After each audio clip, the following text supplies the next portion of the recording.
Welcome, everyone, to the August meeting of the ICODR membership. Thank you so much for joining us. And I'm very excited to have my good friend Mark here to talk a little bit about Joze.ai. We'll start off and just see, does anybody have any announcements? Anything that's going on with any of your initiatives, things you want to share, things you'd like to raise? I think Leah and I have been having some conversations about ADR Cyber Week 2026, which I think is happening a little bit later this year. I think it's going to be end of November. For those of you who don't know, Multi, I'm going to mute you if you don't mind. For those of you who don't know, it's an online conference, all online, and we get usually a couple hundred participants from all around the world talking about online dispute resolution. It's a full week of programs. So we're starting to put the agenda together. And if you have things that you want to share or topics you'd like to see addressed, please don't hesitate to let us know. I think there's going to be more court content this year, if my conversations are any indication, because there's a lot of ODR things happening in courts. But please, if you have any ideas for sessions or if you'd like to invite a guest in, just let Leah or me or Dan know, and we'll build it into the agenda. And with that, why don't I hand it to our guest of the day, Mark? Thank you so much for being here. And lots of people have pinged me saying that they were eager to hear you talk a little bit more about all your plans. So thank you Well, for being here. that's exciting, and I'm really honored to be here speaking with all of you esteemed folks who are forward thinking. I've met a few of you, Jim, Leah, Renee, but for the folks that I haven't met, I'd love to chat with you at some point. I'm going to put my email right here in the chat, Mark at Joze.ai.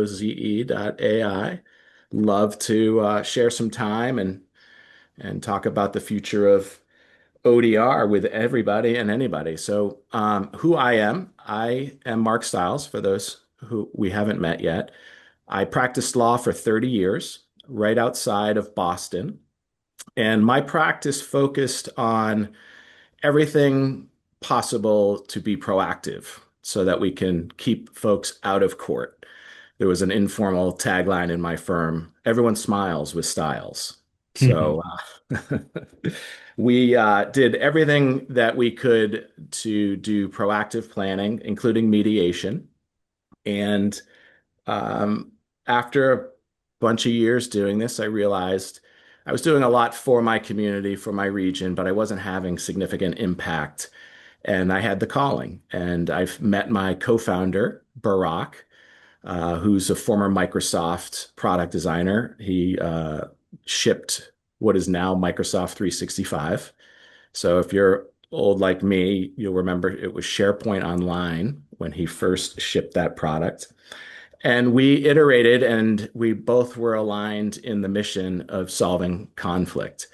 And the idea of Josie, which means vision and mission, he's from Israel. It's a Hebrew word for vision and mission, that we could actually impact thousands, if not millions of people, as opposed to the tens and hundreds that I was impacting. What Josie is at its core is a co-mediator with a human in the loop. So Josie is a thought partner. Josie is not determinative. It's not giving answers. It acts as a thought partner, co-mediator in a shuttle format. So a shuttle mediation format where the parties enter asynchronously. So it's an option generator that maybe we're not thinking about, right? And it's giving the people the asynchronous platform. So maybe there's a power dynamic or what have you. They can do it on their own time, whether it's let's sleep on it, let's think about it, let's go for a jog, let's go back to it. And there's no face-to-face confrontation. So they have the ability to remain calm and be heard, which is ultimately the goal, right? We found that Josie is tremendous for onboarding. When we look at the friction for most mediators, it's that point of introduction, explaining what mediation is to getting to that first meeting and, shipping them a questionnaire or asking them for a summary or a memorandum of understanding of what their issues are and what their hopes are. Um, and that becomes the homework where we see a lot of drift. And I'll show you how this can work for that. But without further ado, let me pull up our screen here, and we can actually, where are you? Does everybody see Joze? Can everybody see my website? Yep. Okay, cool. So I want to just take a little cruise around the website before I log in and show you. This is the home page. We are peace builders. That is our ultimate goal, is to find peace. Some of the resources that we have, like, as many, we have blogs. I did a fun one on the founder disputes, so don't end up like Elon and Sam. Um, we have our leadership team, as I mentioned, that's myself and Barack. And we were blessed enough to find Alex, who is one of the premier talents in AI architecture right now. Um, we are focused on the pros, the mediators, you all. And and we're doing that specifically to help augment your practices. So what we have is, well, is a directory. So you could participate in the directory because some folks will find us, but we're driving them to you. You can see if you don't love the brightness, you can go to the dark. And what we just added recently is the language differentiator. So we started with Spanish, and we're going to roadmap into all the other languages that we're needing. So the plans, very simply, we have the no risk plan, which in order to be on the directory, you would be on the no risk plan. And again, that means there's no cost unless you use it, and it would be $50 a session. And if you're using more than 2 sessions a month, then you have the unlimited. And then, of course, we have the enterprise as well. That's a product that we're working with some of the community mediation centers right now and trying to find that sweet spot. So let me, without further ado, log in. And if you have a Google account, we make it a little bit easier to start a session. And again, this is the role of the Sherpa, is what we refer to as our third-party neutral. And this is how this Sherpa would start a session. So you'd go up to the top, you would start a session. You could see there's either a real session or a practice session. We're very proud of the practice session. It gives people the opportunity to test it out. And you'll see there's many different conflicts, as we all know. But we also do alignment. So the mission being solving conflict for humanity. You have to get in front of conflict if you're going to really solve conflict. So we also do founder agreements and alignments and leadership team alignments. But I'm going to do a test on fee disputes specifically. And I'm going to put in our location as Boston. And there's a reason why we do this, and I'll show you why in a second. I'm going to do a two-party, but you can do multiple parties as well, which is really fun. So when you have those leadership teams or those boards that need help getting aligned, we can do that as well. So then we analyze the session.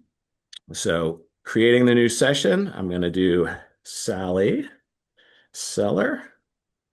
And something I learned recently, which I didn't know, because I was like, how come I have to log out and log back in? And because doing all the multiple parties, you can actually do this with Google, which is kind of fun. And then I'm going to do Bob Buyer.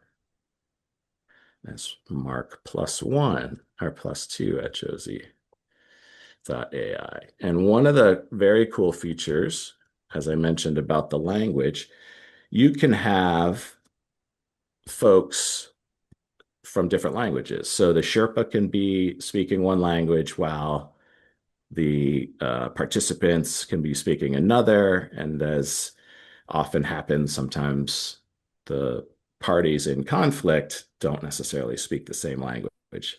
And our platform allows for that. Here's one of the features that we have for the practitioner, which can be customized. It's recognizing this as a more complex session and it's output based. So it's suggesting a price that you would have. And again, this is for the Sherpa and it can be customized. You can do hourly. We're enjoying the output fee base, but this can be customized in any way. And again, who's going to pay? Is it going to be all parties split? Is it going to be one party per? I'm simply going to put 0 and I'm going to bill outside of the session.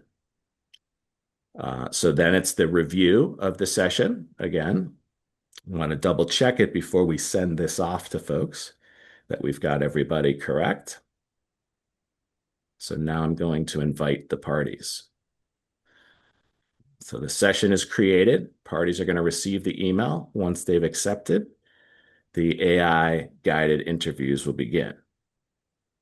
And then we'll see the analysis. So I'm going to go to the session. Here's my session. Again, I'm the Sherpa. I have the ability to nudge them if they're taking too long as well. And then what I'm going to show you is all of my sessions as Sherpa. So I have a running dashboard of files, if you will, that are in process.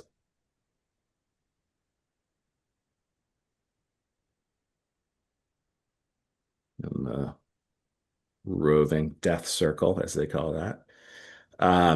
So you'll see I've got different cases going at different stages. This, you'll see the percentage. I'll show you what that is representative of in a moment. And you'll see here's one, a strategic alignment one with multiple parties. Strategic transition, again, multiple parties are going. So now what I want to show you is I'm going to log out of my role as Sherpa. I want to show you here. The people were notified, right? So our participants got an email. Hello, Sally, your ongoing unpaid invoices doesn't have to keep draining your energy. So now they have the way to accept the invitation and join the session. I'm going to log in for ease of process here.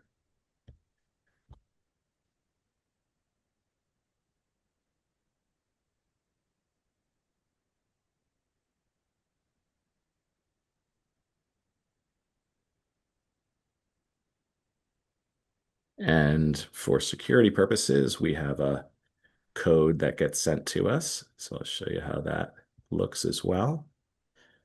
Authentication 539073.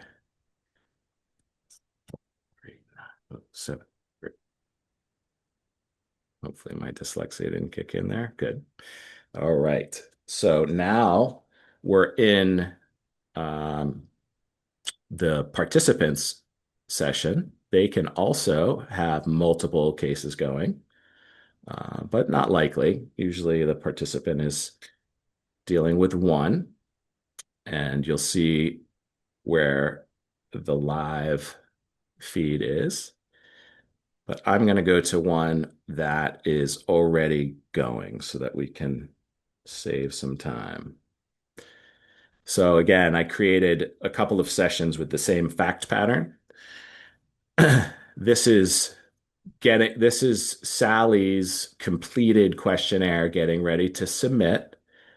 But what I want to show you is how it actually works. So it starts with Sally in an interactive chat format, right? What money is owed, disputed, include invoices, fees, payment terms. So then they have their conversation. So very important. There's 3 pillars of information that we require it to get, which is the description of the conflict. What is the desired outcome? And again, you'll see here Sally's interactive conversation with Josie.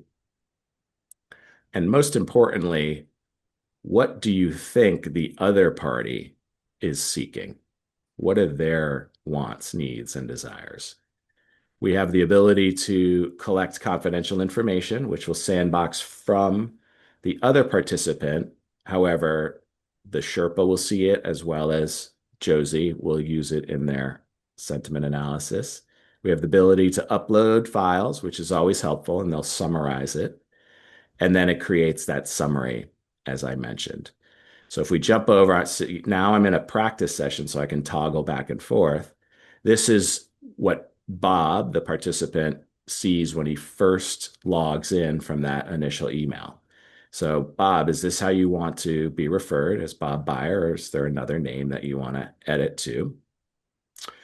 What happens next, Bob? You're going to describe your conflict. We're going to capture all of your goals. We're going to review the summary, and then you're going to submit. So then Bob goes in, and Bob can start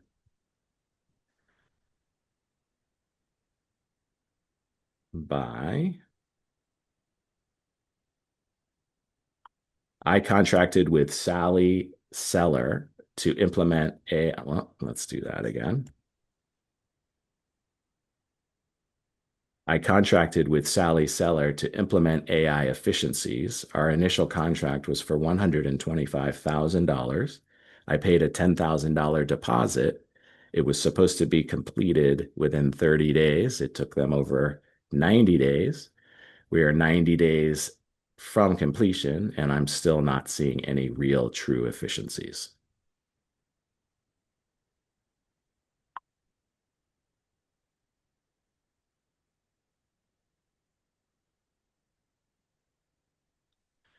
So typically, the questionnaire intake takes about 15, 20 minutes, maybe 30 minutes if the person is really, really thorough, but you could see how it goes.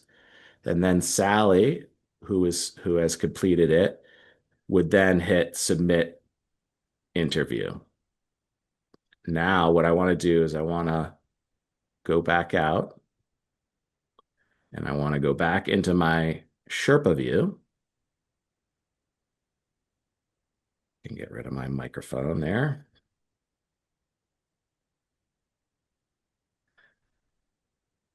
And I'm going to go back into my sessions.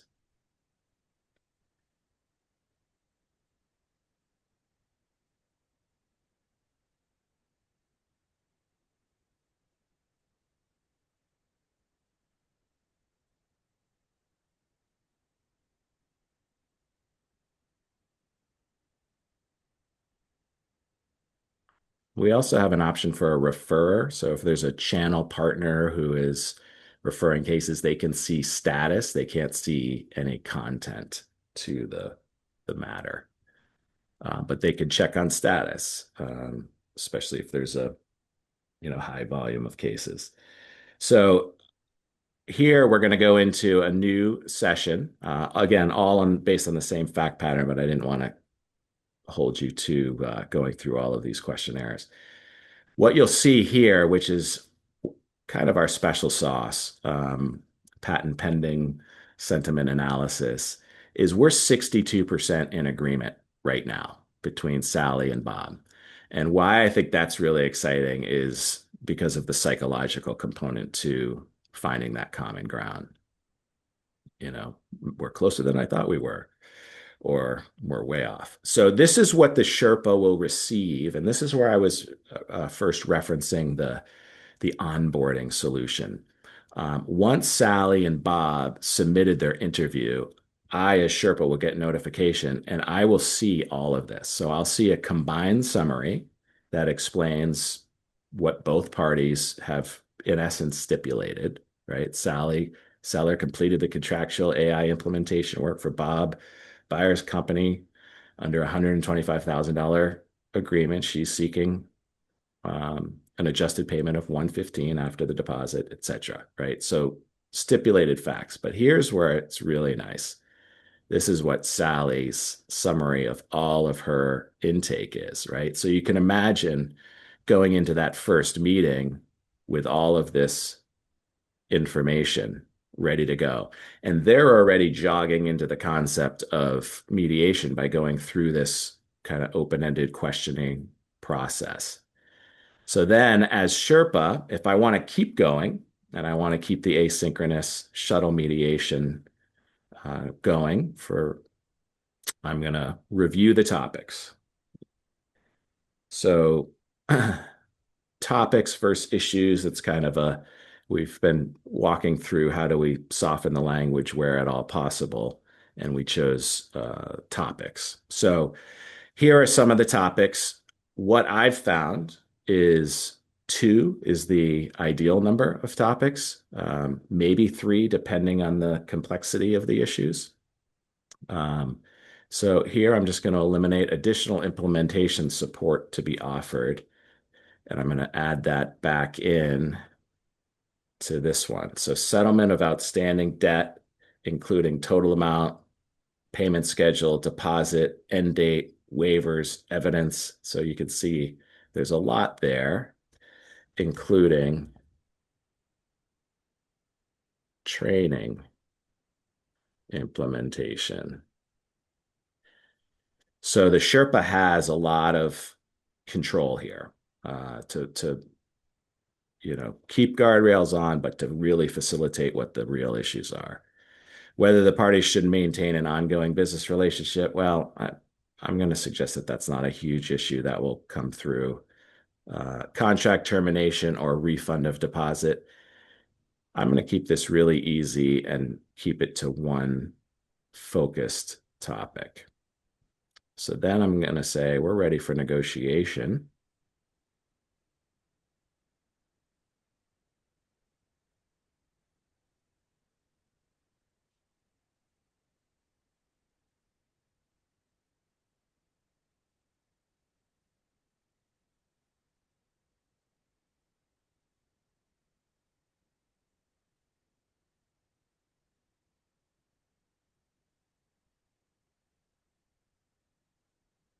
And here are the options that will be built into that topic. So typically what it does is it'll give the first two options are the number one priority for one party, the number one priority for the other party, right? Sally receives payment plan for 115 balance with the initial offer, fixed end date, possible fee waivers, and provides documented evidence of efficiencies. The other one, payment of $60,000 is tied to verified quarterly savings milestones measured over the next year. Bob receives either full waiver or balance of the deposit with the contract terminated unless Sally supplies concrete verifiable evidence. Parties execute a formal written settlement agreement in Boston, Massachusetts, specifying $90,000 lump sum payment within 30 days. Parties agree to a reduced $80,000. So now I can go through and edit these if I want to. I can also see the divergence, right? Where they are with respect to what they want. So Bob, just as a reminder going into the meeting, Bob requires concrete evidence of efficiencies or full waiver with deposit refund as no savings have appeared after the project delays. Sally's open to reduce the fee because I had done that in the initial intake, open to reduce the fee, a payment plan with deposit, but an end date, waiving fees plus extra support and evidence of efficiencies to settle the balance. So now what we do is we say, let's ask the parties to vote. So now they'll get another notification in their email that says, hey, your Sherpa has reached out and um, you are ready for the next stage. So then it drops back to that screen. So then what I'm going to do is I'm going to go in as a party again.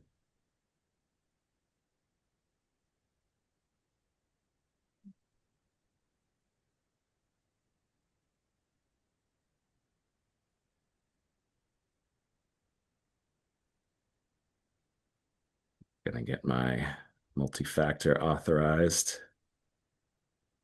So that's them being notified. Now it's your time to negotiate.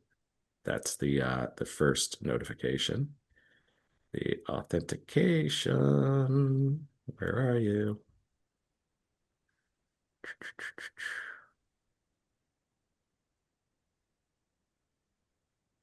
No, that's the old one. Let's see.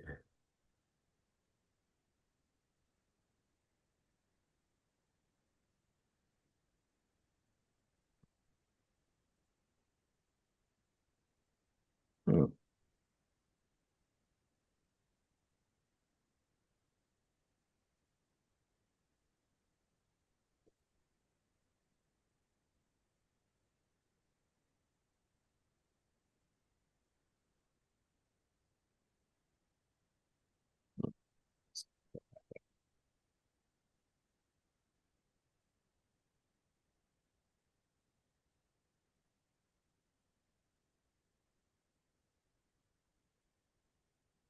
resend. Try that again.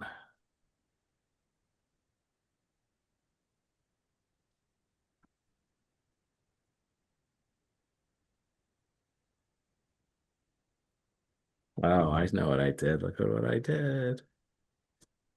I've done that before.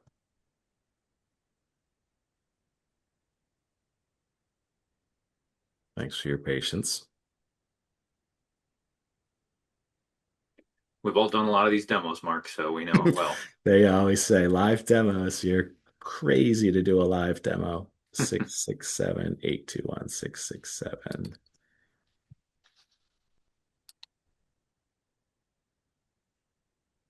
All right. So now we're back in as my participant, and I want to show you the voting section of this. So I'm going to go into one that's slightly different. Let's see. 874. Okay. So again, 65% in agreement. So now we're going to go into the voting session.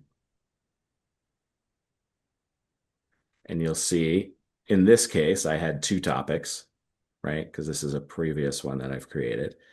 Again, I want to remember Sally seeks full payment or 10% reduction for prompt settlement. Bob Buyer conditions payment on demonstrated ROI, right? So here's one of the questions. Bob pays Sally 90% of the 115 balance within 30 days. Sally provides up to 20 hours of additional implementation support within 60 days to assist with the ROI tracking. So I'm Sally in this scenario, and I kind of like the 90% up front. I'm willing to help out. What's the legal information here? Any revised payment terms should be documented in a written amendment in the original agreement to be enforceable under Massachusetts contract law. Because you remember, we localized this to Boston, but it's not going to give you legal advice either. So, what about the typical implications? Sally receives most funds promptly with limited further work. Bob gains short-term support but accepts near full payment without confirmed results. So it's showing you, what these implications are. So then what I do as Sally is I say, you know what, I kind of like this, but what you're going to see is Bob doesn't. So am I going to go ahead and push when I know that this is something that's not going to work? But this is what I want. So I say here in my reasoning, which is very important because again, it's not only measuring the 1 to 10, it's measuring Sally's sentiment. So we did the work necessary and my entire team spent 90 days. We deserve to get paid. So then it'll highlight whether or not you've given it enough information by getting to the orange there. So then I would go into the next question. Again, I'm Sally. Payment of the full balance is released only after an independent audit confirms annualized savings, at least double the fees. Sally supplies ongoing no cost support until verification. So Sally doesn't love this. So chances are she's going to go down here. But what she can do is kind of see where the system thinks Bob is going to land on this. And you could see pretty clearly that Bob's going to like this. So I'm gonna just jump to another question. Bob pays 60% of the balance immediately. The remaining 40% is paid once verified savings reach 150% of fees, with Sally providing limited follow-up support at a shared expense. So you see they're starting to create thoughtful options, right? So, but now I'm going to play with this a little bit and how close are we? This is something that Bob might do. And again, there's multiple options with multiple iterations to find that special dance toward common ground. Again, not middle ground, right? Common ground. One of the features we also have, as you can imagine, if we've gone through 6 iterations of this, we have what's we like to refer to as make the call. So at any point, and again, we're in mediation, not arbitration, so it's more of a mediator's non-binding recommendation, but you can vote to have the Sherpa make a call. You can also simply have a question. How should I respond to these questions? And then the Sherpa answers open and honestly. That's how we find common ground. Or if I'm simply having trouble with the platform itself, I can ask Josie, how much information do I need to put in here? One of the things in our roadmap also is, can I set up an appointment with you?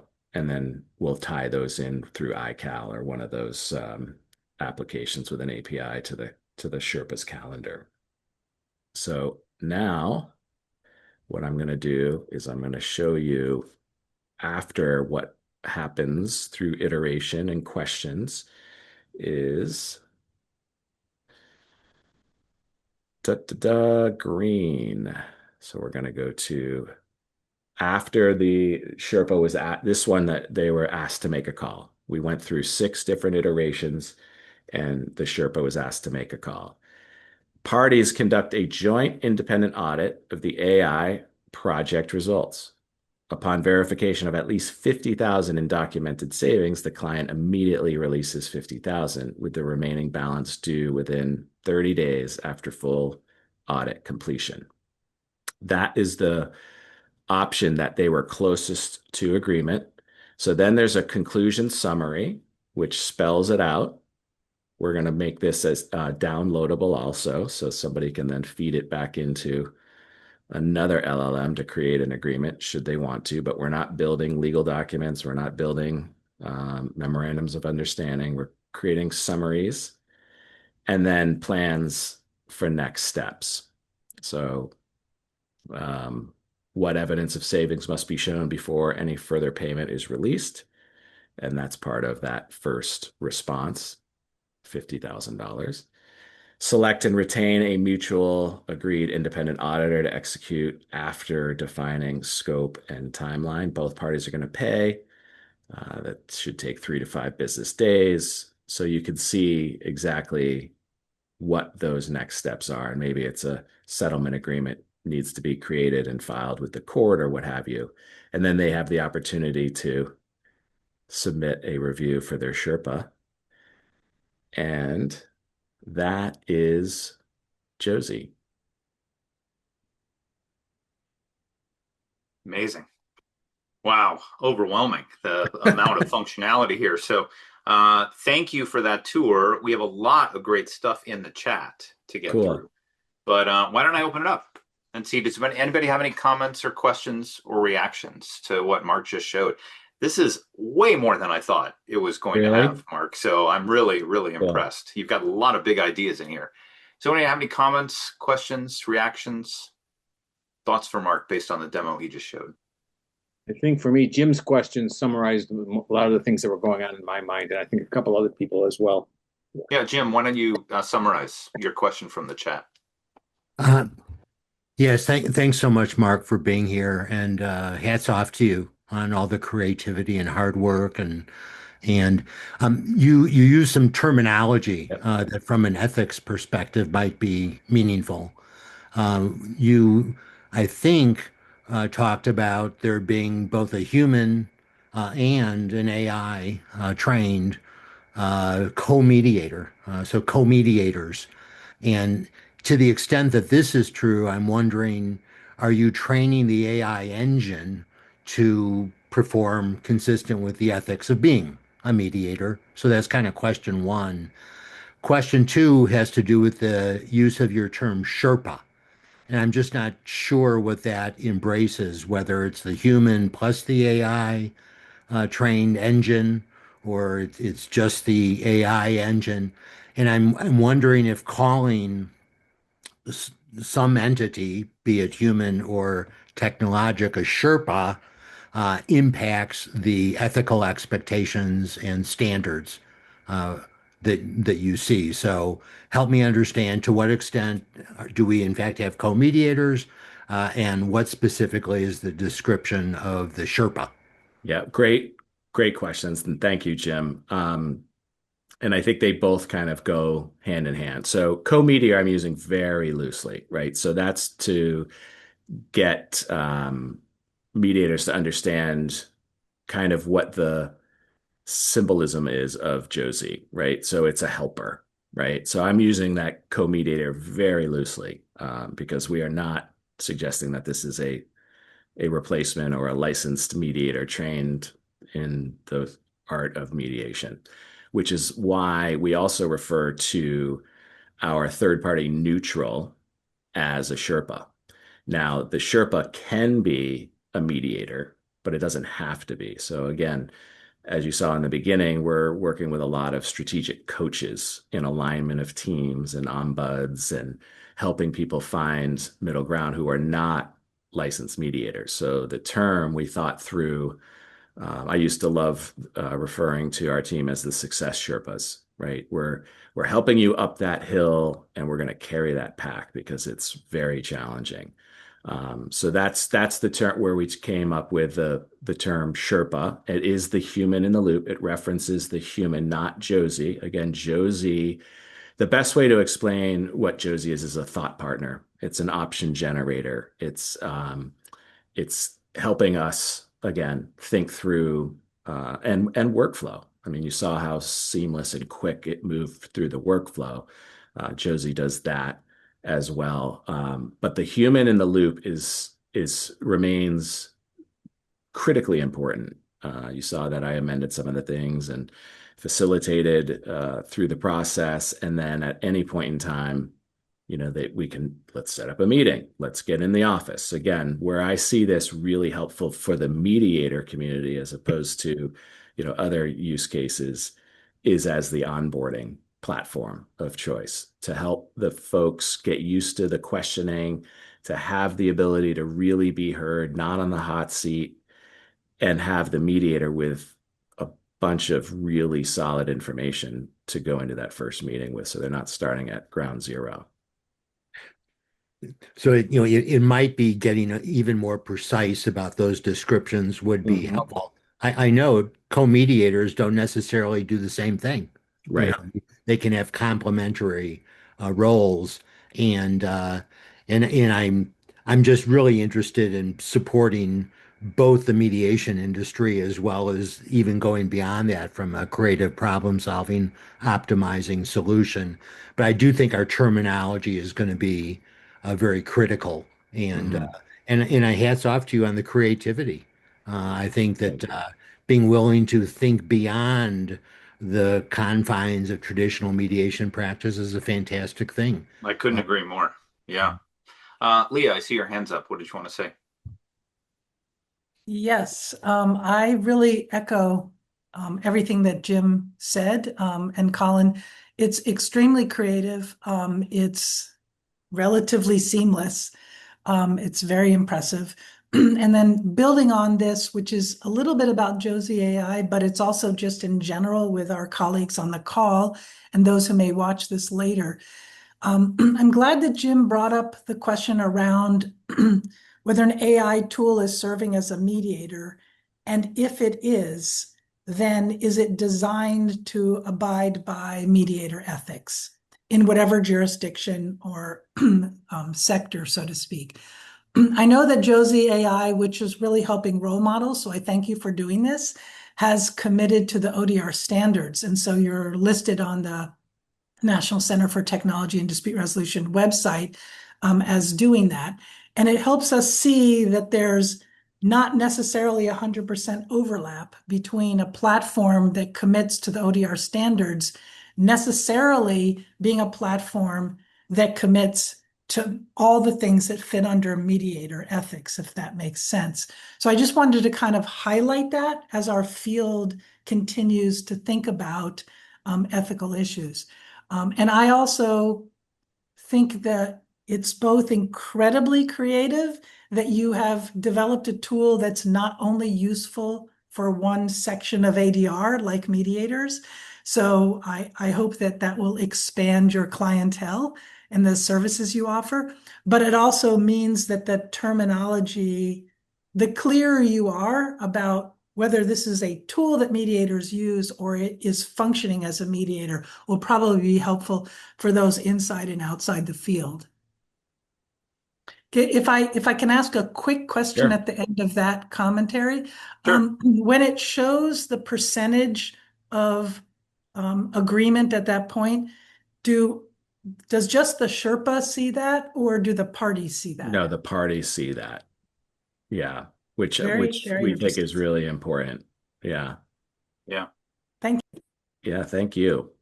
Tom, you asked a question about who's going to train the parties to use this, for examples, the sliders and the consequences of submitting things. Do you want to elaborate on that? Yeah, another question first, and Sure. very, very fascinating platform. Thank Mark, you. I was confused by when the parties were interacting with the human in the loop. Because amazing performance, because you were the Sherpa, you were the parties and all that, and we're going back and forth from screens. But at some point, did they ever talk to Mark or get a message from Mark the mediator, or Tom the mediator, or Colin the mediator? So the model is based on asynchronous platform. So no, and they can. So as you saw at the very end, I had that chat where I could chat to the Sherpa. I was getting notified that the Sherpa was complete with certain tasks. So by email, I was getting notifications, but I'm not having direct communication unless that's part of what the communication is. So I can always chat to the Sherpa and say, I need to jump on a call with you. And again, that's where I was saying in the roadmap, we're going to actually tie into a calendar system. And the Sherpa has the ability to stop at any point and say, let's schedule a in-office meeting, which is why I was talking about it being a real effective onboarding tool for mediators. So after they've captured all of that initial intake and that the Sherpa's view of all of the summaries and the on the breakdowns of their wants, needs, and desires and thoughts and all of that, they can at that point say, okay, here's the calendar. Let's go into the meeting and do a traditional mediation. But again, others not being mediators. And again, we're very careful not to put in any of our website or any of our documentation that this is a mediator, because it is not. It's a thought partner, create option generator, and workflow tool. And it works really well for mediators, but also for others. Yeah, no, I can see it works very well, but I just don't know how the parties find out what involvement I have in the whole process. Do they ever see that the human is involved? They're only interacting with something called Sherpa. Yeah, so this wouldn't be they wouldn't be going into this blind. So at the initial intake, I use an online platform. What's going to happen next is this. You're going to get an email. I want you to be honest and open and explain your thoughts. It's going to take about 15, 20, maybe 30 minutes to go through it and then submit it. Then I'll review it and we'll analyze what our next steps are going to be. Should we decide to go through a shuttle mediation process using the assistance of Joze, we'll get together and I'll explain how that works also. And we're going to have tutorial videos for people. They can always ask through the chat system, what do I do here? And, we've trained it into our whole, operations manual, so it can answer those questions. But I think it would be imperative that the human in the loop explain to them what the next steps are going to be. And the specific question that Colin mentioned was I had asked who trains the parties. If you're doing a sliding scale, Yeah. And all of a sudden that agreement said you have a partial agreement. I don't know what a partial agreement is, but somewhere along the way, Sherpa decided that they reached a partial agreement because somebody slid the scale. And how do the parties know when they slide the scale that they're agreeing to a proposal or whatever they may be doing by that? So I'm confused how much the party actually knows about the consequences of the steps they're taking. Yeah. So that's, again, assuming you're going to go through the entire process with the shuttle mediation with Joze, you're going to get to a point where you either reach impasse and that you're going to meet with them and push them over the end zone, as you will, in person, which is what I'm envisioning for mediators. I'm envisioning for mediators really the onboarding platform and then keeping dialogue going in between meetings and using the tool that way.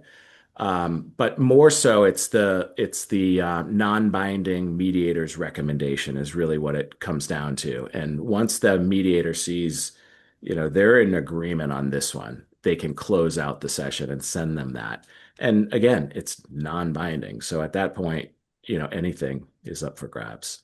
Maybe I was distracted, but so that conclusion, I thought we were asking the Sherpa for an opinion, which would have been a mediator's non-binding recommendation, but it said they reached a partial agreement. So that might be best called a mediator's proposal. Yeah. Not a partial. Except that we don't want to limit this to mediators, right? So we don't want to say it's a mediator's limited proposal. This is a summary of where we find ourselves and what are the next steps. One of those next steps could be we need to meet to finalize this last issue. Mm-hmm. Interesting platform, really. Thank you. Yeah, really. Yeah, we've worked really hard on it. It's amazing. Daniel asked, what are your confidentiality and data security protocols? So we obfuscate all PII. We only work with LLMs that don't train on our data. And I would have to bring in my technical team to go any deeper than that. Yeah, because that was Jim's question. Wondering what extent the Joze platform accesses one or more LLMs for information. I guess, Jim, you're asking about, could you ask the LLM through the Sherpa, hey, what resolutions have you seen to similar kinds of disputes like this in other cases? Or wondering if the trained Joze.ai engine, is trained to look for those. Relating a little bit back to the ethical pieces, the two most prominent standards I see from ICODR are, to the extent AI is involved in the substantive analysis of the issues, we should be transparent about that. And so one can never be too transparent. In fact, it's a very interesting issue as whether transparency can be kind of general, or how specific, it needs to be. And I also have the other leading standard seems to be the data protection standard and being explicit about what you do to protect the data. And this is when I have even more concern because I'm not sure the average mediator is able to really capably figure this out and or describe exactly what the protections are. Yeah, the average mediator can't really get their head around it. Yeah. So but training and education, I think, could go a long way toward education, and as well as come up with models, of disclosure would be very helpful as well. So I just really applaud ICODR for having really reached out and come up with elevated standards, but the average mediator, isn't versed in that yet. And so I think we really need a lot of education about both transparency and data protection. And disclosure, right? I mean, they need to understand that through the agreement to mediate that we will be using artificial intelligence. But I think that messaging that you just said, Mark, saying that you obfuscate all PII when it's submitted to the LLM, that's enormously reassuring to the parties, so that's an important disclosure. And the lack of training on the data. Yeah, exactly. That was really important. I mean, privacy was my number one concern when we started building this. I wanted to call it the vault. I The wanted to vault. call it the vault. You can say what you want, and I it's like not going that. anywhere. Yeah, so it's very The important to Sherpa and us. the vault. Yeah. Yeah. Leah, you had a question too. Do you want to elaborate on that from the chat? Sure. So we saw some examples of the interaction. So this already might be built in, but if it's not, I wanted to ask about whether the Sherpa purposefully stimulates why questions on a regular basis to the parties. Just for example, why did it take 90 days instead of 30 days? Because if the person gives an explanation, then it could inform the other party, which could lead to a lot of movement, like, oh, now I understand, and therefore I'm willing to, take some of lower my expectation for the amount. It obviously could escalate. I didn't prioritize your project, who knows how it would go, but that is a core benefit of the why questions that mediators and coaches and others often ask. Great question. And the system will it will vibe off of the person. So if it seems as though the person is pushing through the questions faster, it will ask shorter, more specific questions without um, adding the empathetic response. So sometimes the system, if the person is really thoughtful and giving really thorough answers, it will come back with, "Oh, that must be really frustrating. How did that make you feel?" And it'll continue because it will identify the sentiment of the person relatively quickly.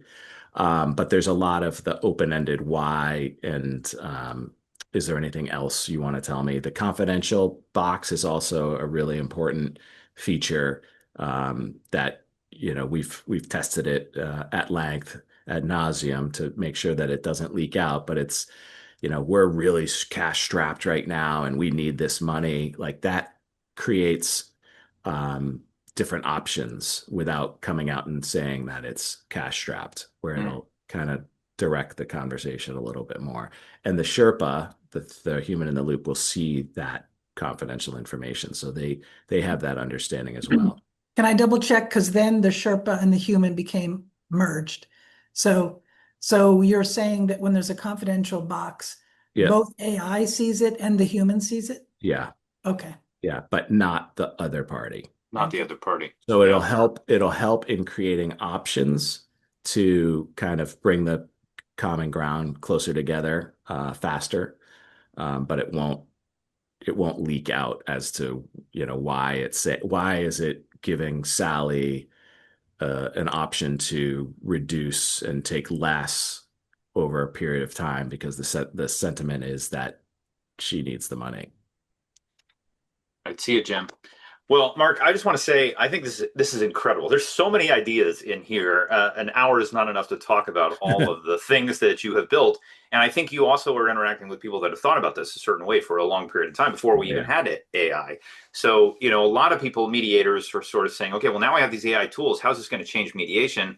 I think you've kind of come in and blank piece of paper said, okay, let's build a system leveraging all these tools. What are the cool things we can do? One of the things that I think the first time I've ever seen this in production is the multilingual support powered by AI. So one party can be interacting with the platform entirely in English, and the other party can be interacting with the platform entirely in Spanish, and the AI is handling the translation in the shuttle negotiation. We've talked about that for decades. And I think that we've started to think, well, maybe this is possible with AI. This is the first platform I've ever seen that actually has deployed that. And I think that's very exciting because there are many, many disputes that arise due to the language barrier. Yeah. So even that, and I love that you integrated a directory of live mediators into the platform as well, because that emphasizes this is a fourth party. This is an assistant to the human. It's right there in the system, your commitment to that vision of that partnership. I think one of the things that I need to think about it more is I feel like the AI interacting directly with the parties. I mean, it's pretty extensive in your system. And again, I don't want to get into the technical details, but what AI is this? What is it trained on? How do we know what advice that it gives? I mean, it's playing a very prominent role. And I But think a it's lot of not us, giving advice. it's not giving advice, but advice is imbued in every Yeah. response. You know, it's Yeah. reframing, it's thinking about things because, Yeah. you know, Jim was the one who taught me very early on mediation is benevolent manipulation, right? That's what you're trying to do. Now you're benevolent, they invite you in because you don't have a dog in the fight. Yeah. And if you have a bias as a mediator, it's biased towards resolution. And that's what the parties want is they can't find a path to it. So the mediator can help them find that path. And you know, you are partial, but you're omnipartial. You want everybody to Yeah. get a good resolution. But the thing is, like the Sherpa, and it's a very interesting word. You know, the language we pick matters a lot. I mean, I think of Sherpas as helping people climb Everest. You know, and sometimes those people pass out, and the Sherpa puts them on their back and carries them, you know, down the mountain and saves their life. So I think what you're getting is a lot of us kind of wrapping our heads around some of the choices that you've made, and I love it. I love it because you're asking us to think in a new way about some of this stuff where we've had terminology for a long time, which is all pre-AI terminology. Right. So I just want to say I can't thank you enough for sharing this today. And I know you're going to keep exploring, you're going to keep building, you're going to keep testing. But I think some of this stuff really is new, and that's that you're hearing that reaction from us, like, wow, the innovation here. How does this fit into the way we think about things? Tom, it looks like you want to say something. Well, just Mark, I can see how community mediation centers might really be attracted to it because of the Yeah. multilingual feature. And that to me would be very attractive, knowing what I know Absolutely. about That there is a billion-dollar industry, right? Huge. All these courts that have to call in these translators to deal Yeah. with people in Like different that. languages. Yeah. But even beyond that, globally, I mean, there's, I mean, I presume you're U.S. centric now, but I can see adaptation overseas as well because of the multilingual capacity. Yeah. Once you get up other languages and things. Yeah. And we're open to any and all introductions. We are talking to folks in Latin America right now who are interested in the product as well. But I see where we can really have an impact is with those really busy community mediation centers and the bilingual and help unclog some of that court system. Well, I know we're at time. So, Mark, I just want to thank you so much for sharing Thank this. you. Please keep us informed as you experiment with this and course. build on it. I think, you know, we all love to, you know, chew on each other's platforms and share thoughts. And, you know, we all make different decisions in terms of the different markets that we target. But I just want to say this is really amazing how much work and energy you've put in. And as I said, when I expected to see the demo, I didn't expect it to be as fleshed out and fully thought out as it is. It's very impressive. The design is clean. It's a big contribution to the field. Thank what you. You've done. So, and you're paying for all those tokens too. So, you know. From your lips to God's ears. Sounds good. All right. Any other questions? Anybody? All right. Thanks so much, everyone. Have a great day. Guys. I'll post the recording Thank you, later everybody. today. All right. Take care. Talk to you soon. Thank you, Colin.